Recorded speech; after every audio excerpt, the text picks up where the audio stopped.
जय श्री माता जी। सुबह के ध्यान सत्र में उपस्थित विश्व के सभी साधकों का हृदयपूर्वक स्वागत है। कुंडलिनी चढ़ाकर बंधन लेते हैं।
तीन महामंत्र, तत्पश्चात श्री गणेश मंत्र।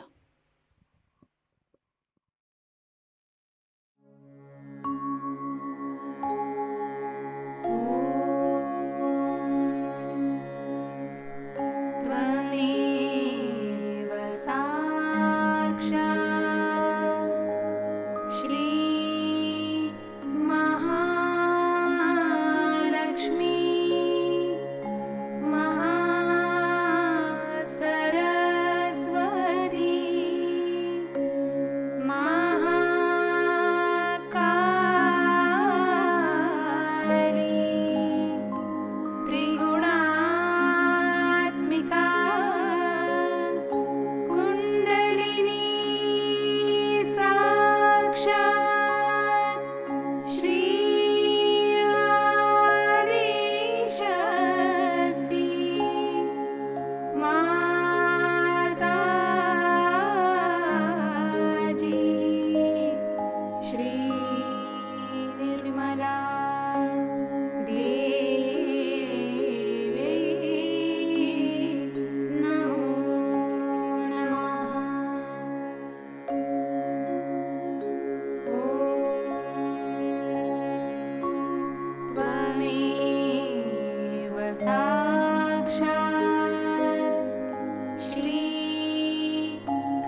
परम पूज्य श्री माता जी, कृपा कर सामूहिकता की सहस्त्रार में आप विराजिए।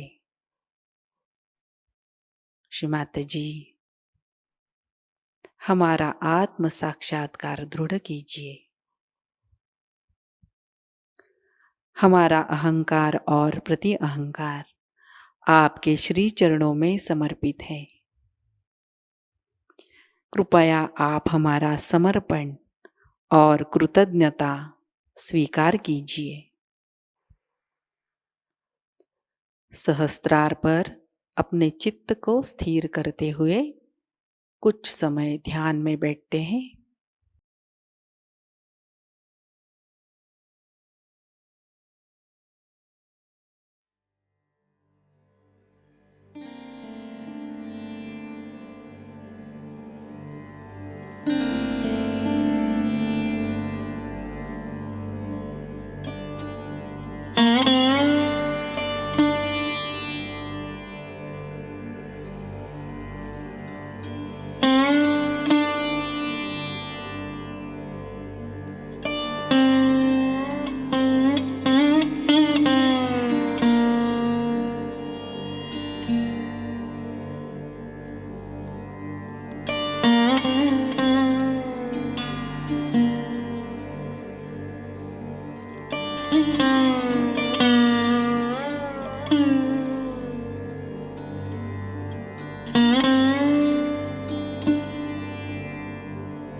ध्यान की इसी अवस्था में अमृतवाणी ग्रहण करते हैं।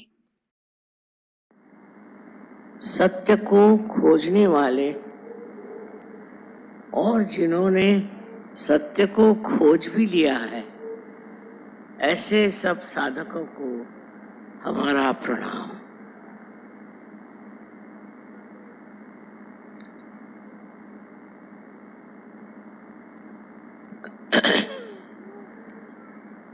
दिल्ली में इतने व्यापक रूप में सहयोग फैला हुआ है कि एक जमाने में तो विश्वास ही नहीं होता था कि दिल्ली में 2-4 भी सहयोगी मिलेंगे। यहाँ का वातावरण ऐसा उस वक्त था कि जब लोग सत्ता के पीछे दौड़ रहे थे और व्यवसायिक लोग पैसे के पीछे दौड़ रहे थे। तो मैं ये सोचती थी कि ये लोग अपने आत्मा की ओर कब मुड़ेंगे। पर देखा गया कि सत्ता के पीछे दौड़ने से वो सारी दौड़ निष्फल हो जाती, थोड़े दिन टिकती है। न जाने कितने लोग सत्ताधारी हुए और कितने उसमें से उतर गए।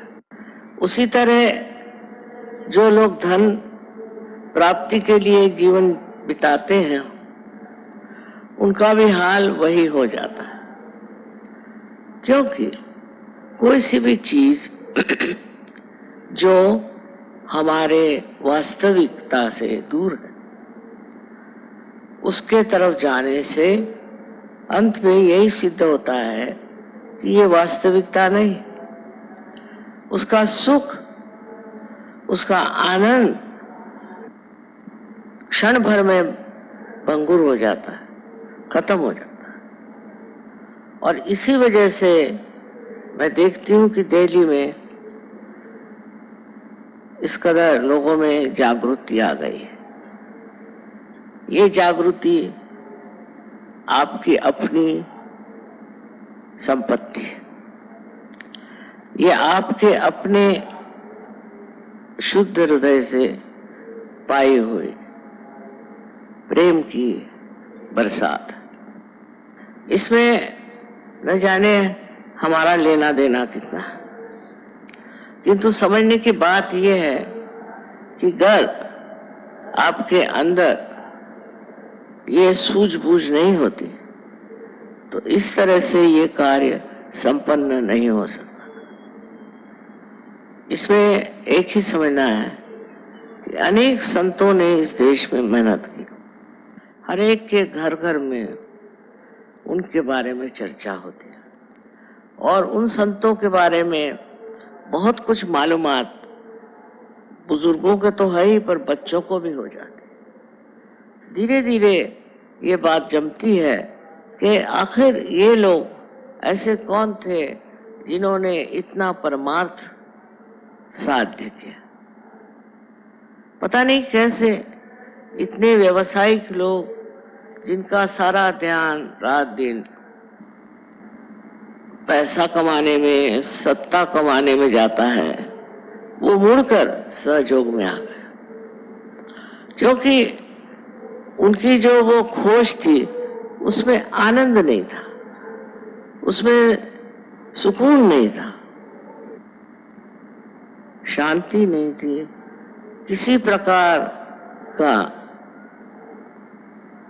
विशेष जीवन नहीं था।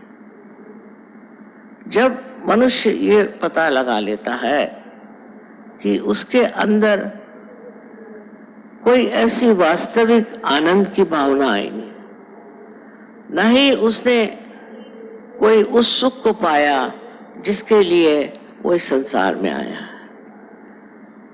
न जाने कैसे एक ज्योत से अनेक ज्योत जलती गई और आज मैं देखती हूँ कि हजारों लोग यहाँ पर आज उपस्थित हैं जिन्होंने अपने अंदर की अंतरात्मा को पहचाना है।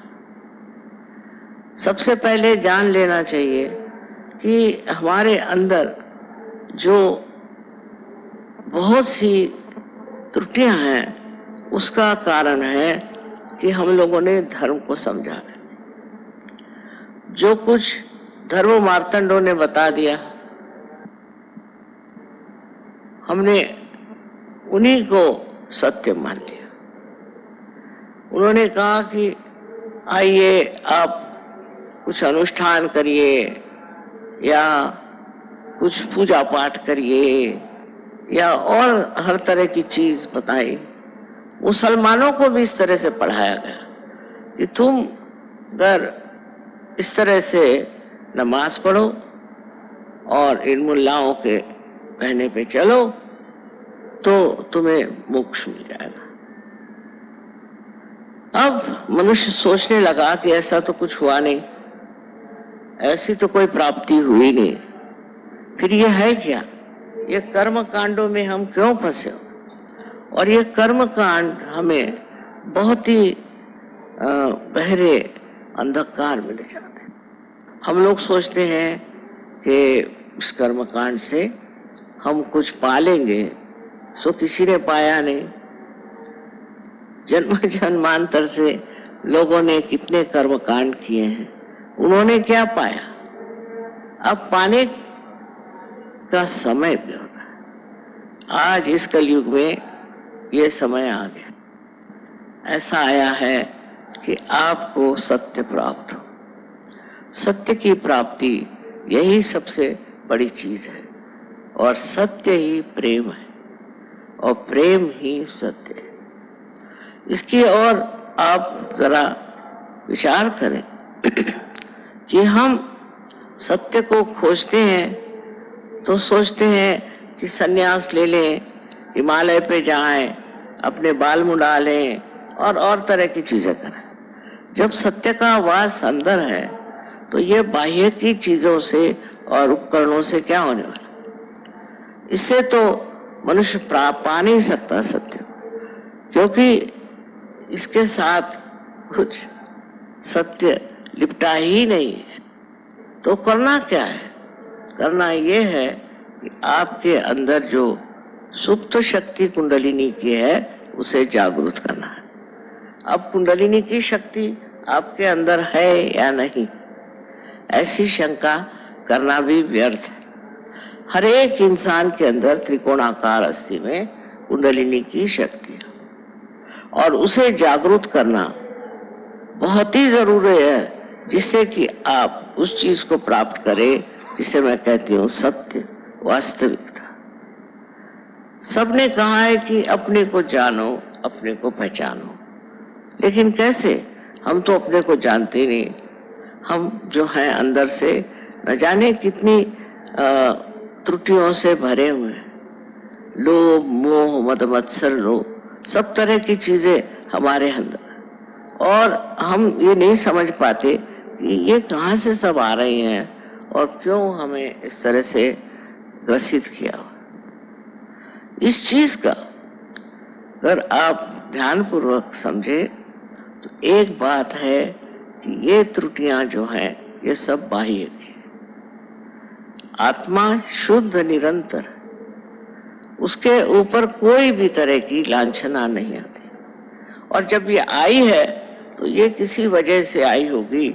हो सकता है कि आपकी परंपरागत ही आई, पूर्व जन्म से आई, माँ बाप से आई, समाज से आई, न जाने कहाँ से ये सब चीजें आपके अंदर समाविष्ट हुई। अब इसके पीछे अगर खोजते रहें कि ये कहाँ से आई, क्या हुआ, इससे अच्छा है कि इसको किसी तरह से नष्ट कर दें। ये हमारे अंदर जो खराबियां हैं यही नष्ट हो जाएं तो फिर क्या हम एक शुद्ध चित्त बन जाते हैं। इसकी व्यवस्था जिस परमेश्वर ने आपको बनाया उसने की। अब आपके अंदर इतनी ही स्वतंत्रता है कि आप अपने को पहचानने के लिए जो सर्वसिद्ध प्रक्रिया है उससे अपनाएं, और वो प्रक्रिया है कुंडलिनी जागरण की। मैं ये बात कह रही हूँ, ऐसा नहीं। अनादिकाल से अपने भारतवर्ष में कुंडलिनी और कुंडलिनी के जागरण की बात की गई। हाँ, हालांकि उस वक्त में कुंडलिनी का जागरण बहुत कम लोगों को प्राप्त होता और बहुत मुश्किलें होती, लेकिन इसका भी समय आ जाता है कि ये सामूहिक हो जाए। और आज यही बात है, इस सामूहिक स्थिति में आपने कुंडलिनी का जागरण पाया है। अब इस सामूहिक स्थिति पे आकर के जब आप इस कुंडलिनी के जागरण से प्लावित हुए, और जब आपके अंदर एक विशेष रूप का चैतन्य स्वरूप व्यक्तित्व प्रकट हुआ है, उस वक्त आपको ये सोचना चाहिए कि वास्तविक मैं तो ये हूँ, और आज तक न जाने किस चीज के पीछे मैं भ्रामकता में मैं चल रहा था। ये सब होता गया, आपके अंदर जमता गया, बनता गया, और ये सब आपके सुबुद्धि दुर्बुद्धि और न जाने किस चीज से जुटता गया। सबसे बड़ी बात है कि हमें अपने को अगर पहचानना है तो सर्वप्रथम हमारा संबंध उस चारों तरफ फैली हुई चैतन्य सृष्टि से होना चाहिए। चैतन्य से एकाकारिता प्राप्त होनी चाहिए और उसके लिए चैतन्य से एकाकारिता के लिए कुंडलिनी ही उसका मार्ग है और कोई मार्ग नहीं। कोई कुछ भी बताए और कोई मार्ग है नहीं।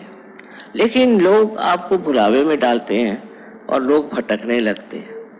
जैसे मैं एक बार एक गुरुजी का प्रवचन सुन रही थी तो उन्होंने तो शुरू में ही गालियां देनी शुरू कर दी।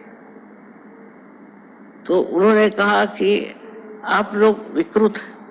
मैंने गाली हो गई, आप लोग विकृत हैं और आप की जो तरीके हैं उसमें आप भगवान को नहीं खोज रहे, आप प्रवृत्ति मार्गी हैं, आप हर एक चीज तरफ दौड़ते हैं। ये तो बात सही है।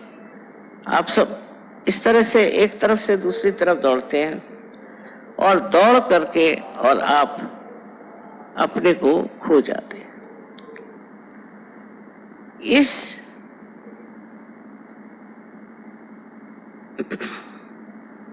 दौड़ में इस तरह के प्रवृत्ति में हमारी सारी ही शक्ति नष्ट हो जाती। आज ये चाहिए तो कल वो चाहिए तो परसों वो चाहिए, भाग रहे इधर से उधर, उधर से उधर, उधर से उधर। अब ये जो उन्होंने गाली बक दी कि आप प्रवृत्ति मार्ग की हैं, उसको लोग मान लेते हैं कि अच्छा हम प्रवृत्ति मार्ग की, और वो दूसरों के लिए कहते हैं कि आप निवृत्ति मार्गी हैं नहीं, तो आप क्यों आत्मा को प्राप्त कर रहे हो? अगर आप निवृत्ति मार्गी हैं, माने आपकी जो वृत्ति इधर उधर नहीं दौड़ती, तो आप आत्मा को प्राप्त कर सकते हैं।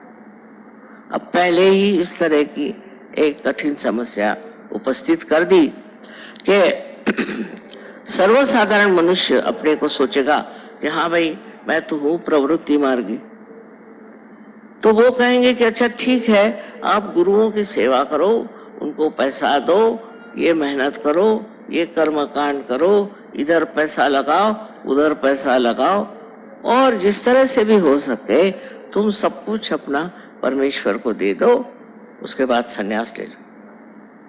और आपको ये बात समझ में आ जाती है भाई ये आसान चीज है, पर ये अंधों की बात है। अच्छे भले आंख होते हुए अगर कोई कहे कि तुम अंधे हो तो क्या इसे मान लेना चाहिए? कोई कहे आप प्रवृत्ति मार्गी हैं तो क्या इसे मान लेना चाहिए? अगर आपके अंदर निवृत्ति नहीं है, ऐसा उनका कहना, तो आप ज्ञान मार्ग मतलब सहयोग में नहीं आ सकते। इस तरह की एक भाषा ये लोग व्यवहार में लाते हैं और उससे सर्वसाधारण जनता ये कहती कि भाई हमारे लिए तो ये ठीक है कि गुरुओं को सेवा करो, उनको सब दो, उनको सब समर्पण दो। इस तरह की जो हमारे अंदर एक गलत धारणाएं बैठ जाती है और हम उसे मान भी लेते हैं, क्योंकि हमारे अंदर विश्वास ही नहीं है कि हम कभी अपने आत्मा को पा सकते हैं और जिससे हम अपने को जान सकते हैं। लेकिन विश्वास रखिए, यहाँ आज बहुत से लोग ऐसे बैठे हैं कि जिन्होंने कुंडलिनी का जागरण और उसकी विशेषताओं से पूर्णतः अपने जीवन को प्रफुल्लित किया हुआ, और आप लोग सभी इस प्रकार इस चीज को पा सकते हैं। आप में कोई कमी नहीं, कोई कमी नहीं, ये शक्ति आप सबके अंदर है। आपने कुछ भी किया हो, आपने कोई भी गलत काम किया हो, आप परमात्मा के विरोध में भी खड़े हो, चाहे जो भी किया हो, ये कुंडलिनी तो अपनी जगह बैठी हुई है, और जब कोई उसको जगाने वाला आएगा तो वो जग जाएगी। और ये जो बाह्य की चीजें हैं, इसको प्रवृत्ति कहते हैं, ये जो आपके अंदर षड्रिपु हैं, ये एकदम झड़ जाए। जब आप देखते हैं कोई बीज आप माँ के उदर में डालते हैं तो अपने आप प्रस्फुटित होता है। बीज में तो कुछ नहीं दिखाई देता, पर जब वो माँ के पेट में जाता है तो वो अपने आप प्रस्फुटित हो जाता है। इतना ही नहीं, पर उसके अंग प्रत्यंग में जीवन आ जाता है। उसी प्रकार कुंडलिनी के जागरण से आप जागृत हो जाते हैं और आपके अंदर की जो वृत्तियां हैं, जो नाशकारी हैं, जो गलत है, वो अपने आप जड़ जाती हैं। ये बड़ा आश्चर्य का विषय है, किंतु ऐसे बड़ी आश्चर्य की बात नहीं, क्योंकि ये घोर कलयुग है, ये घोर कलयुग है और इसके प्रताप से न जाने कितने लोग झुलस गए। और अब इसी कलयुग में ये कार्य होने वाला है और इसी कलयुग में आप इसे प्राप्त करने वाले हैं और उस परम तत्व को आप प्राप्त करने वाले हैं जो आपके अंदर आत्मा स्वरूप विराजित है। उसके प्रकाश में आप अपने को जानेंगे। आप जानेंगे कि आपके अंदर से कौन से दोष गिर गए और अब आप शुद्ध चित्त वाले आत्मा स्वरूप हो गए। इसको जब आप जान लेंगे कि आपकी ये स्थिति है और यही सच्चाई है, तो जितनी झूठी बातें हैं आप छोड़ देंगे।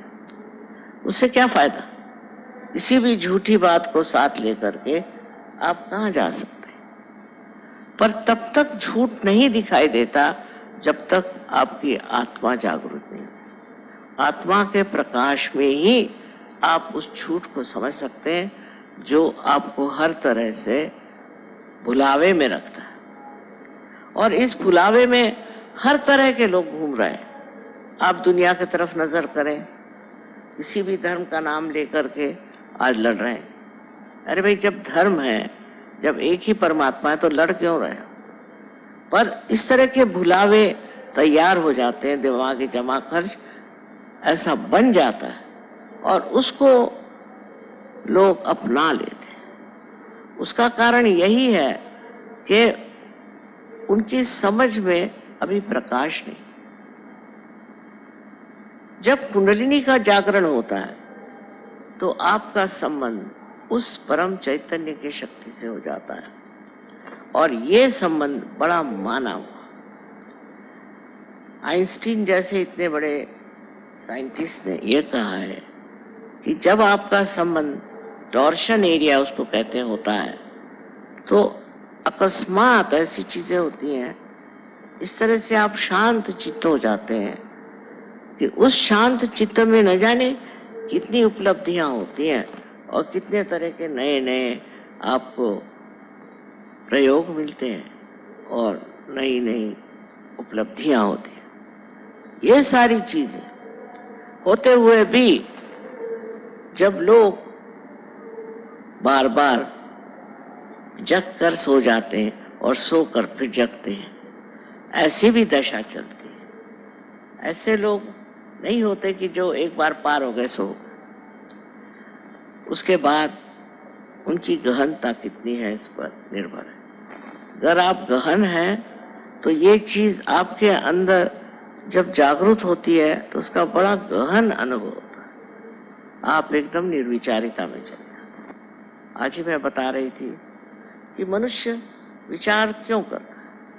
हर समय हर एक चीज पे देखना और उस पे विचार करना। कोई चीज है, जैसे ये अब कारपेट है, ये कहाँ से आई होगी, कितने की होगी, क्या होगा, दुनिया भर की झंझटें इसके लिए होगी। बजाय इसके को इतना सुंदर है, इसका सौंदर्य, उसका आनंद ले, मनुष्य सोचते ही रहता है। और इस तरह के सोच विचार से मनुष्य कभी कभी पगला भी जाता। तो किसी भी चीज के ओर देखकर उस पर प्रक्रिया करना, रिएक्ट करना, इससे बढ़ के और कोई गलती नहीं है। क्योंकि जो आप प्रक्रिया कर रहे हैं या रिएक्ट कर रहे हैं किसी चीज पर, तो वो आप अपने अहंकार के कारण, या आपके अंदर जो सुप्त चेतन है, जिसे कि कंडीशनिंग कहते हैं, उसके कारण कर रहे हैं। आप इसलिए नहीं कर रहे हैं कि आप उसे पूरी तरह से देख रहे हैं। वो साक्षी स्वरूपत्व आपने, उस चीज को आप पूरी तरह से देखें। अगर आप पूरी तरह से उसे देख सकते हैं तो उस चीज का आनंद आपके अंदर पूरी तरह से समा जाए। सबसे तो बड़ी बात यह है कि इस दशा में आने की बात बहुतों ने कही, मैं कह रही हूँ ऐसी बात नहीं, पर वो बहुत से लोग समझ नहीं पाए होंगे, या उस वक्त ये भी सोचा होगा कि ये कैसे हो सकता है, हम तो एक मानव हैं, ये कैसे हो सकता है। कुंडलिनी के जागरण से सब हो सकता है। और जब कुंडलिनी आप सबके अंदर वास्तव्य किए हुए, जब वो स्थित है वहां, तो सिर्फ उसके जागरण की बात है। ये आपका धरोहर, ये आपकी अपनी चीज है, जिसे आपने खरीदी नहीं, उसके लिए कोई पैसा नहीं दिया, उसके लिए किसी भी तरह की याचना नहीं की, वो अंदर है, वो स्थित है। सिर्फ उसकी जागृति होने का विचार होना चाहिए। अब ये कुंडलिनी शक्ति जो है, ये आपकी बड़ी शुद्ध इच्छा है। शुद्ध इच्छा हमारे यहाँ ना कोई है नहीं। जैसे कोई साहब वो कहेंगे, साहब मैं चाहता हूं कि मेरे पास एक मोटर आ जाए। अच्छा भाई, आ गई मोटर, तो उसका आनंद ही नहीं उठाया, फिर लगे दूसरा कुछ ढूंढने, फिर वो चीज हो गई तो फिर लगी तीसरी चीज। तो इसका मतलब आपकी जो इच्छाएं शुद्ध नहीं थी। अगर वो शुद्ध इच्छा होती तो आप तृप्त हो जाते। ये कुंडलिनी शक्ति आपकी शुद्ध इच्छा है और ये परमेश्वरी इच्छा है। ये जब आपके अंदर जागृत हो जाती है तो आप तृप्त हो जाते हैं। तृप्त हो जाते माने आप सोचते हैं कि ये जो मेरा मन ये चाहिए वो चाहिए वो चाहिए करता था, उसके जगह अब मैं ऐसे सुंदर बाग में आ गया हूँ जहाँ सुगंध ही सुगंध, आनंद ही आनंद, शांति ही शांति और प्रेम ही प्रेम बसा। ये जब स्थिति आपकी आ जाती तो फिर आप मुड़ के नहीं देखते उधर जो गलत चीज है। अधिकतर होते हैं ऐसे भी लोग, तो भी कुछ फिर गिरते हैं, फिर उठते हैं, फिर गिरते हैं। पर सहयोग में जिसने एक बार इसे प्राप्त किया, वो इतनी महत्वपूर्ण चीज है और इतने सहज में होती है। उसके लिए कुछ करना नहीं, उसके लिए आपको पैसा देना नहीं, कोई चीज नहीं, प्रार्थना नहीं, कुछ नहीं। सिर्फ आपके अंदर शुद्ध इच्छा होनी चाहिए कि मैं अपने आत्मा को प्राप्त करूं। इस शुद्ध इच्छा से ही आप उसे प्राप्त करें। सिर्फ मन में यही एक इच्छा रखें कि मेरी कुंडलिनी जागृत हो जाए। ये इच्छा ही इतनी प्रबल है कि उससे अनेक लोग अनेक देशों में मैंने देखा कि एकदम से पार हो गए। जैसे एक देश है बेनिन, वहां पर पहले वो मुसलमान लोग थे और वो फ्रेंच लोगों से इतने घबरा गए थे कि उन्होंने मुसलमान धर्म ले लिया। वो मुसलमान धर्म लेने के बाद वो संतुष्ट नहीं थे, उससे भी परेशान, उससे भी झगड़े, ये वो। पर जब उनको सहयोग मिल गया तो सब छोड़ छाड़ के अब मजे में है। आपको आश्चर्य होगा कि आज वहां भी 14,000 सहयोगी हैं, वो सब मुसलमान। ये तो मैं मुसलमान उनको मानती हूँ कि जिनके हाथ में चैतन्य है, जिनके हाथ बोलेंगे। आज कियामा का जमाना है, अगर आपके हाथ बोल सकते हैं तभी आप मुसलमान हैं, नहीं तो है नहीं। मुसलमान का मतलब है समर्पण, और जब तक आपके हाथ नहीं बोलते आप क्या समर्पण करें। इस तरह से गलत फहमी में पड़े हुए लोग न जाने क्या क्या चीजें करें। इसके लिए ये नहीं है कि आप अगर किसी वेद शास्त्र पढ़े हुए हैं या आप बड़े तीर्थ यात्रा करते हैं और आप दुनिया भर के ब्राह्मणों को और कहना चाहिए कि आज हमारे पड़ोस में एक बड़े जोरों में मंत्र बोलने लगे, ऐसे लोगों को आप प्रोत्साहित करते हैं और उनकी मदद करते हैं और उनको पैसा देते हैं, इससे कुछ नहीं होने वाला। ये सब बेकार की बातें, बेवकूफी की बातें। समझदारी क्या है कि आपको क्या मिला, आपने सब दिया, आपको क्या प्राप्त हुआ, आपको क्या मिला, क्या आपको अपना आत्म साक्षात्कार मिला। आत्म साक्षात्कार के बाद ही आप जानेंगे कि आप क्या है और क्या आपकी शक्तियां और क्या कर सकते हैं आप कितने समर्थ हैं। जब तक आपका अर्थ ही नहीं मिलता, आप समर्थ कैसे होंगे। इस समर्थता में आप अनेक कार्य कर सकते हैं। मैं तो इतने आश्चर्य में हूं कि परदेश में जब मैं रहती हूँ तो ये परदेसी, इन्होंने तो कभी कुंडलिनी का नाम भी नहीं सुना, पर जब से पार हो गए तो न जाने क्या क्या चमत्कार कर रहे हैं दुनिया भर की चीजों में। और जब ये मुझे बताते हैं तो मैं सोचती हूँ कि ये चमत्कार का भंडारा जो है ये कैसे एकदम से खुल गया, ये लोग इसे कैसे प्राप्त हुए। सब तरह से शारीरिक, मानसिक, बौद्धिक आपकी पूर्णतया प्रगति हो जाती है और आप इसे आत्मसात कर लेते हैं। इतनी सुंदर चीज है कि अपने आत्मा को आप जाने। आप ही के अंदर ये हीरा है, आप ही के अंदर ये ज्ञान, आप ही के अंदर सब कुछ है। सिर्फ उसका मार्ग जो है सिर्फ कुंडलिनी जागरण है और कोई। ये मैं आपसे इसलिए बताना चाहती हूँ कि बहुत बार मुझे लोग प्रश्न पूछते हैं कि कुंडलिनी से और कोई मार्ग है। मैंने कहा और कोई मार्ग नहीं। सच बात तो ये, उसमें मेरा लेना देना कोई नहीं, लेकिन आपको तो जो सच है वही बताना है कि कुंडलिनी के जागरण के सिवाय आपके पास और कोई मार्ग नहीं है जिससे आप अपने को भी जाने और दुनिया को भी जाने। सारे दुनिया भर के धंधे छोड़ करके सीधे अपने अंदर बसी हुई इस महान शक्ति का उद्घाटन करना ही आपका परम कर्तव्य। आज आप लोगों को यहाँ देख करके इतने बड़ी तादाद में मेरा हृदय भरा था। एक जमाना था कि मैं दिल्ली को बिल्ली कहती थी, यहाँ तो किसी की खोपड़ी में सहज घुसेगा नहीं। वो आज मैं देख रही हूँ कि आप लोगों ने इसे आत्मसात किया और अपनाया, और सब तरह का लाभ ही लाभ है, हर तरह का लाभ इसमें है। और अगर महालक्ष्मी की कृपा हो जाए तो अपना देश भी एक बड़ा सुरम्य और बहुत वैभवशाली देश हो सके। इसलिए हमको सबको सामाजिक रूप से इसे फैलाना चाहिए और इस सामाजिक रूप में हर तरह का पहलू हमें पहचाना। जहाँ जहाँ लोगों को तकलीफ है, मैंने कम से कम ऐसे 16 प्रोजेक्ट बनाए जिसमें औरतों को मदद करना, बच्चों को मदद करना, बीमारों को मदद करना, बूढ़ों को मदद करना, खेतीहर लोगों को मदद करना आदि अनेक से प्रोजेक्ट्स बनाए हैं कि जिसमें सहयोग कार्यशील।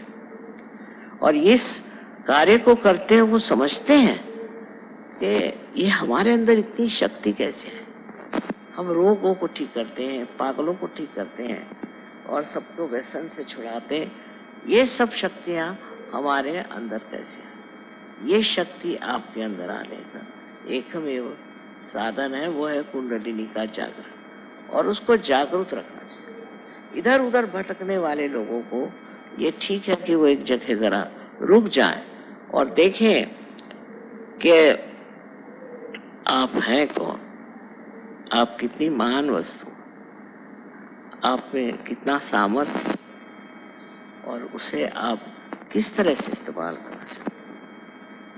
मुझे पूर्ण आशा है कि अगले वक्त मैं जब आऊँ तो इससे भी दूने लोग यहाँ रहे। इतना ही नहीं, वो लोग कार्यान्वित सहयोग में उसको पा करके आपको संन्यास लेने की जरूरत नहीं, हिमालय पर जाने की जरूरत नहीं, यही समाज में रह करके सहयोग को फैलाना है और इस तरह से विश्व में एक विशेष सहज समाज और इस सहज समाज में वही करना चाहिए कि जो सारे संसार का उद्धार कर सकता है और जितनी इसकी त्रुटियां हैं उनको बिल्कुल पूरी तरह से नष्ट कर सकता है। ये कार्य आप लोग सब कर सकते हैं और इसलिए मैं आपसे बार बार यही कहूँगी कि अपनी जागृति करते रहें, मनन करें। मनन से जागृति बनी रहे और जो दोष हैं वो धीरे धीरे बिल्कुल निकल जाएंगे। इससे आप एक सुंदर स्वरूप, बहुत ही बढ़िया एक व्यक्ति हो जाए। ऐसे अगर व्यक्ति समाज में हो जाए तो ये दुनिया भर की जो आफतें मची हुई हैं, दुनिया में मारा मारी और इस तरह के घोर अत्याचार हो रहे हैं, ये सब रुक जाए, क्योंकि आप एक सुंदर मानव प्रकृति बन जाएंगे और ये सब चीज़ों से आप दूर रह करके भी इन पर अपना प्रकाश डाल सकते हैं और सब ठीक कर सकते हैं। आज के इस वातावरण में मनुष्य घबरा जा सकता है कि हो क्या रहा है, कैसे हो रहा है। इन सब का एक ये सोचना चाहिए कि एक दिन आता है कि सब चीज़ सामने आकर खड़ी हो जाती है और इतने दिन से चलने वाली ये चीज़ आज एकदम से उद्घटित हो जाए।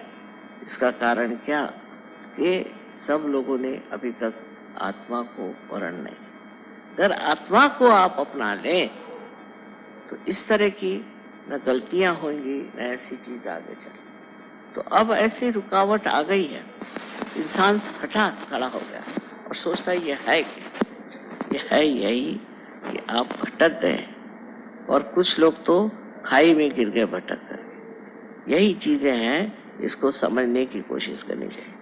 इतने सालों से अपने देश में जो महापाप चल रहा था वो आज उद्भव हुआ, सामने आके खड़ा हो गया, छोटे से प्रमाण हो गया।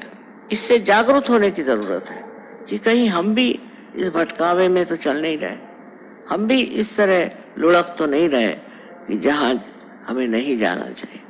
आपको आश्चर्य होगा कि आजकल हिंदुस्तान में तो मैं देखती हूँ हर एक को ये बीमारी हो गई। जो देखो वही पैसा बनाता, जो देखो वही चाहता है कि किस तरह से नोच खसोट ले। अच्छा, परदेश में नहीं, परदेश में ऐसा नहीं।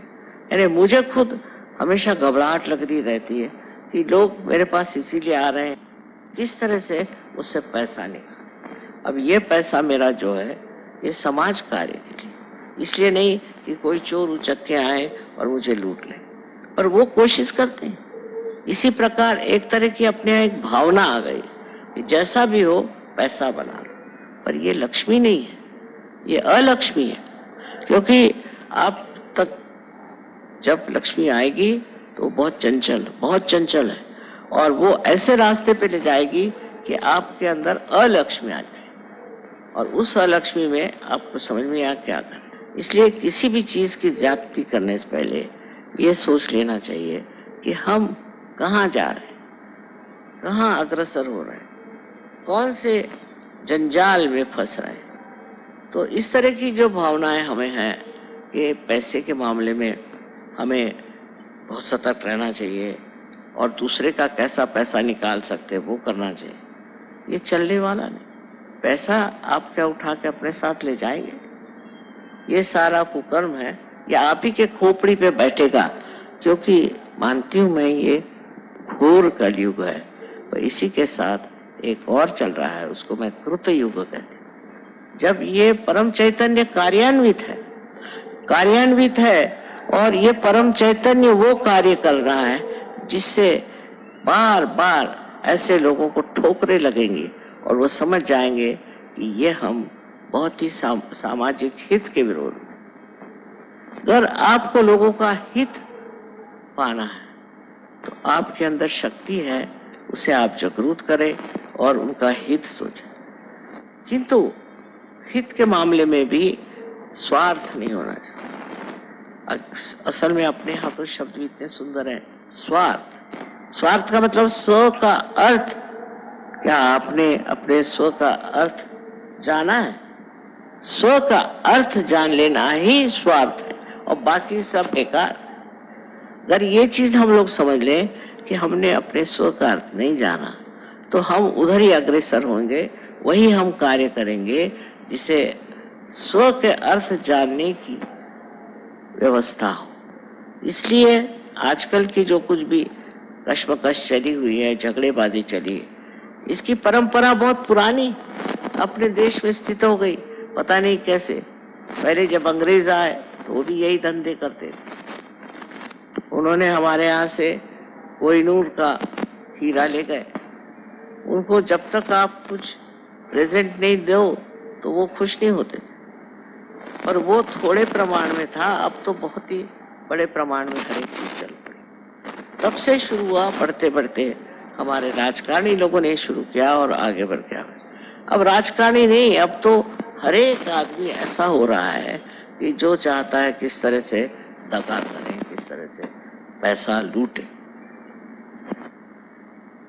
इसका एक ही मार्ग है, वो है सहयोग। इसी से हमारा समाज व्यवस्थित हो जाएगा। इसी से हमारे समाज में आपसी प्रेम और आदर, न कि हम पैसे का आदर। अब दूसरी बात है सत्ता। सत्ता के पीछे भी लोग पागल। सत्ता चाहिए, काहे के लिए चाहिए सत्ता? किस लिए सत्ता चाहिए? आपकी अपने पे सत्ता नहीं, आप दुनिया भर की सत्ता लेके करोगे क्या? सत्ता चाहिए, हमें ये होना है, हमें वो होना है। किस दिन के लिए? कौन सी उससे लाभ है? उससे आपका क्या लाभ होने वाला है? सत्ता करने के लिए भी बहुत बड़े आदर्श पुरुष हो गए। उनकी हिम्मत, उनका बड़प्पन, उनकी सच्चाई, वो तो है नहीं, और सत्ता चाहिए। जैसे कोई आप बंदर को सत्ता दे दीजिए तो वो क्या करे? हमारे मराठी में कहते हैं कि बंदर के हाथ में जली हुई लकड़ी दे दीजिए तो वो तो सब दूर जलाते फिरेगा। वही है आज सत्ता का रूप, कि सब बंदर जैसे अपनी सत्ता को इस्तेमाल करते हैं पैसा कमाने, और पैसा कमाते हैं सत्ता के। इस तरह के इन दोनों के द्वंद्व में चलने से आज अपना देश बहुत ही गिर गया सामाजिक रूप से। सहयोग उसका इलाज है। सहयोग में आने से आप समझ जाएंगे कि ये महामूर्खता है, और इस मूर्खता को सहयोगी नहीं करते।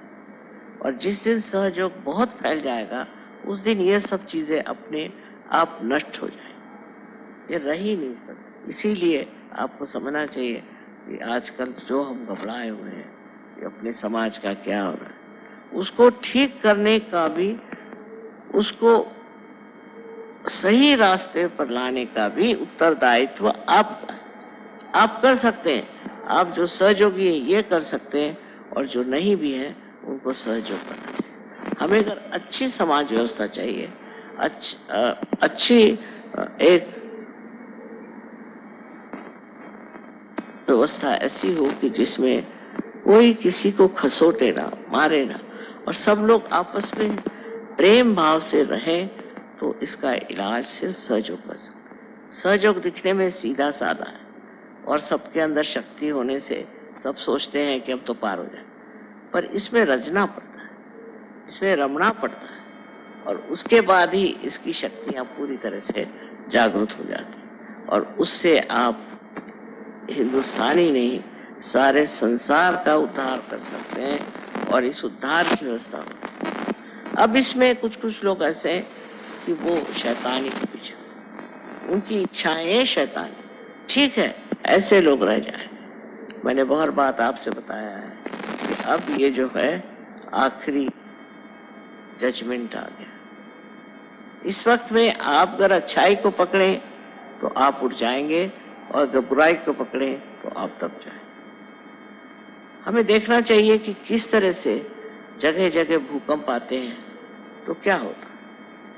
अभी गुजरात में बड़ा भारी भूकंप आया, वहाँ हमारे सिर्फ 18 सहयोगी थे, क्योंकि गुजरातियों को पता नहीं क्या सहयोग से खास मतलब नहीं होता। अब टर्की में भी बड़ा भारी भूकंप आया, वहां भी जितने सहयोगी थे सब बच गए, सब एक से, और उनके घर भी बिल्कुल सही सलामत, मैंने देखे खुद।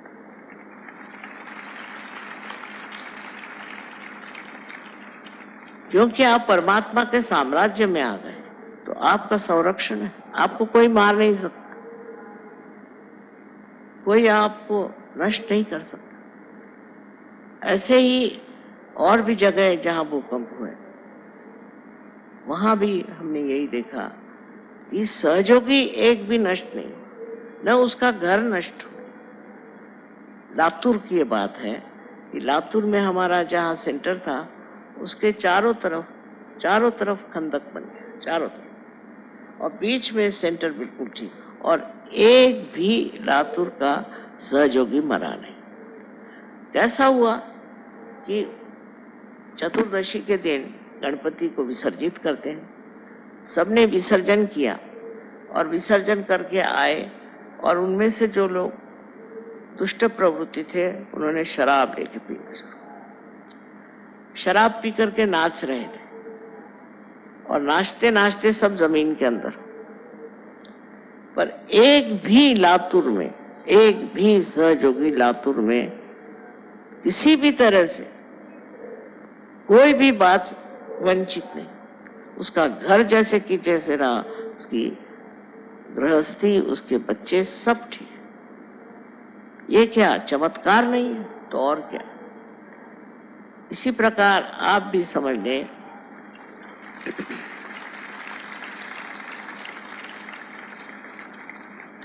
कि परमात्मा का जो संरक्षण है वो आपके ऊपर होगा, क्योंकि आप उसके साम्राज्य में गए। इन सारे साम्राज्यों से बाहर इतने ऊंचे आप चले गए कि आपको अब किसी भी चीज का भय नहीं, कोई भी चीज आपको नष्ट नहीं कर सकती। इस तरह से हमने सहयोग में अनेक उदाहरण देखे, अनेक लोगों को बीमारी से उठते देखा है। ड्रग लेने वाले लोग एक रात में ही बदल जाते, एक रात में बदल गए। किसी को आश्चर्य होगा ये कैसे हुआ। वही बात मैंने कही कि कुंडलिनी के जागरण से अपने अंदर की सब विकृतियां जड़ जाती, और इस तरह से हर जगह ये कार्य हो रहा है, और लोग अब महसूस कर रहे हैं, इसको समझ रहे हैं कि परिवर्तन की बहुत जरूरत है। इस परिवर्तन के सिवा कुछ भी नहीं बदल सकता, कुछ भी ठीक नहीं हो सकता। ये मनुष्य ही है जो सब गड़बड़ करता है, और ये मनुष्य ही है वो खुद इसको उठाएगा और बढ़ाएगा। बड़ा विश्वास है मुझे कि जिस तरह से यहाँ सहयोग बढ़ा है और भी आगे बढ़ता रहे, और अनेक प्रांगण में, अनेक स्थिति में इसका प्रकाश चारों तरफ आ फैला है। आप सबको अनंत आशीर्वाद। I am sorry I had to speak in Hindi language because most of the people are here Hindi. Moreover, I didn't know whether to speak Urdu mixed or Sanskritized Hindi, because we have lots of languages here and they all have different hues. As it is, whatever I have told them is very simple, which you all know, that you have to have your Kundalini awake, because that is your pure desire, and to achieve that pure desire you don't have to do anything. It just works out as you have seen, for which you don't have to pay, for which you don't have to stand on your head, for which you don't have to give up anything. This is not a new thing for you, you all know, and you have achieved it. What I am very proud of, that in this country we have the heritage of saints and of many people who have talked about it. But in your countries, nobody even expected that there could be such a power that would give you this awakening. But just imagine, it has worked wonders. Now, as you know, we are working in 86 countries. While I am not visiting them, neither have I energy to go to all of them. But how it is working, because when you got it, you took it with you and you gave it to others. One person can give realization to 1,000 people, you know that. So the way you people have accepted Sahaja Yoga and have taken up as a mission, I wish everywhere in every country people do that. If we have to change this world, if we have to change all our circumstances, it is important, very important, to see what is your role, what is your life itself, what is your existence for. After realization, your existence is for giving realizations to people. This you must realize. Nothing is more important. Job is not important, money earning not important, positions not important, but give realization to people and otherwise everything will fit into it. For example, I see here a camera. See, for camera I don't have to do anything. Only if you click it, you get the photograph. Sahaja Yoga is like that. That if you decide, if you really decide in your hearts that we are going to spread Sahaja Yoga out and out, nobody can stop it because it's the help of God Almighty that you can do it, which is a very simple work and that is most satisfying. That's all I have to say to people who are Sahaja Yogis abroad. They should first think of spreading Sahaja Yoga and saving people. It is their basic minimum of minimum idea should be about self-realization. You don't know how one feels happy to see so many people getting realization. And it's such a joy-giving thing to give realization to people. I know so many of you are doing that way, but all of you should do it. All of you should work it out instead of getting lost into nonsensical things. This is my request is, and I would say that there are so many great people among you. You should follow their model and try to make a beautiful world out of this horribly threatening, useless world. May God bless you. कुछ समय ध्यान में बैठते हैं।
जय श्री माता जी।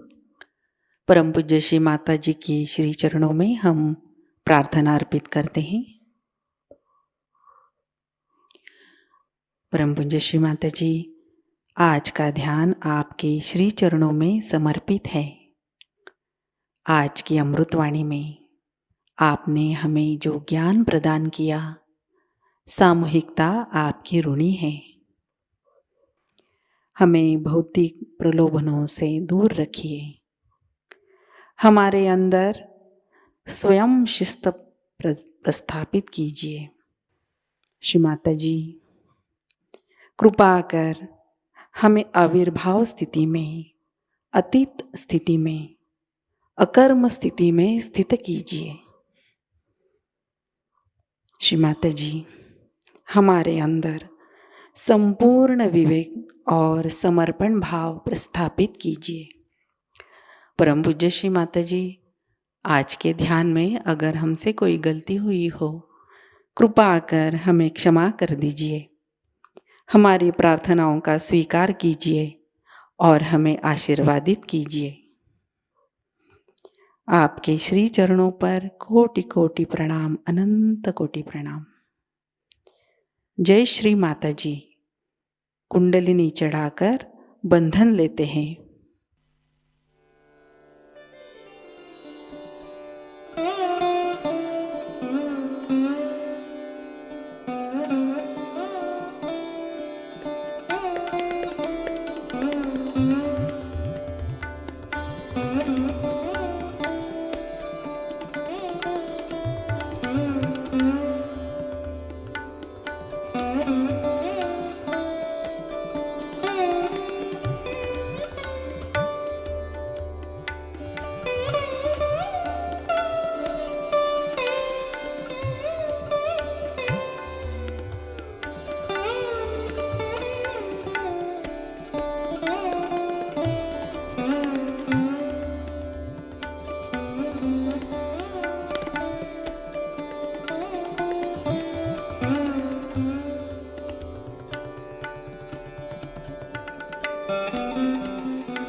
आज का ध्यान सत्र अभी संपन्न होता है। जय श्री माता जी।